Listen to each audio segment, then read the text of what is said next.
The Top 10. The 1920's. The Americans. An introduction. Short stories have always been a sort of instant access into an author's brain, their soul and heart.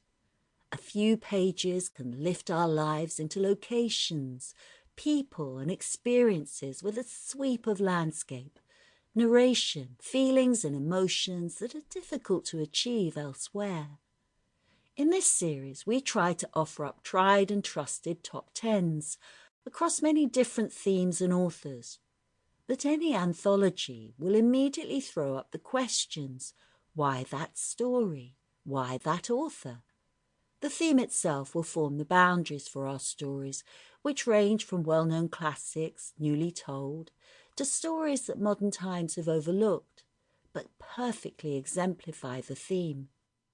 Throughout the volume, our authors, whether of instant recognition or new to you, are all leviathans of literature.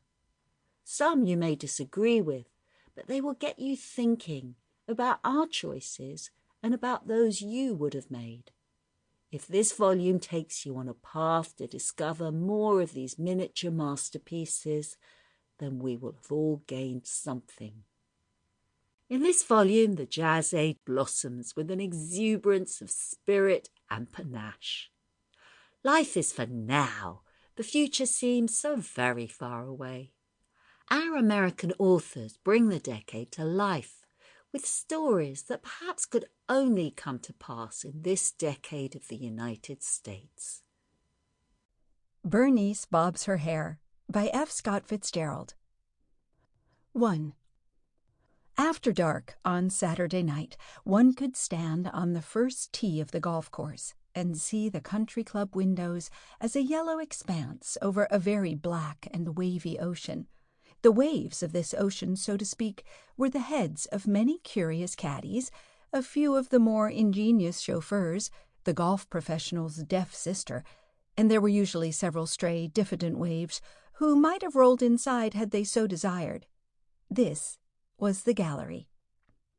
The balcony was inside.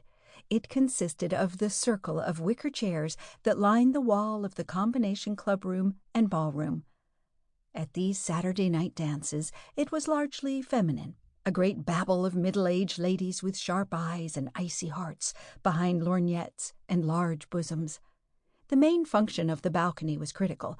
It occasionally showed grudging admiration, but never approval. For it is well known among ladies over 35 that when the younger set dance in the summertime, it is with the very worst intentions in the world, and if they are not bombarded with stony eyes, stray couples will dance weird, barbaric interludes in the corners, and the more popular, more dangerous girls will sometimes be kissed in the parked limousines of unsuspecting dowagers. But, after all, this critical circle is not close enough to the stage to see the actors' faces and catch the subtler byplay.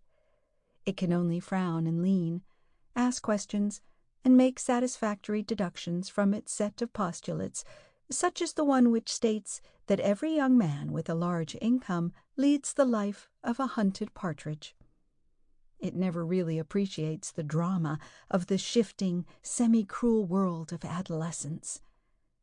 No, boxes, orchestra circle, principals, and chorus be represented by the medley of faces and voices that sway to the plaintive African rhythm of Dyer's dance orchestra. From 16-year-old Otis Ormond, who has 2 more years at Hill School, to G. Reese Stoddard, over whose bureau at home hangs a Harvard law diploma. From little Madeline Hogue, whose hair still feels strange and uncomfortable on top of her head, to Bessie McCrae, who has been the life of the party a little too long, more than 10 years. The medley is not only the center of the stage, but contains the only people capable of getting an unobstructed view of it. With a flourish and a bang, the music stops. The couples exchange artificial, effortless smiles, facetiously repeat, la-di-da-da-dum-dum, and then the clatter of young feminine voices soars over the burst of clapping. A few disappointed stags, caught in mid-floor as they had been about to cut in, subsided listlessly Sample complete. Ready to continue?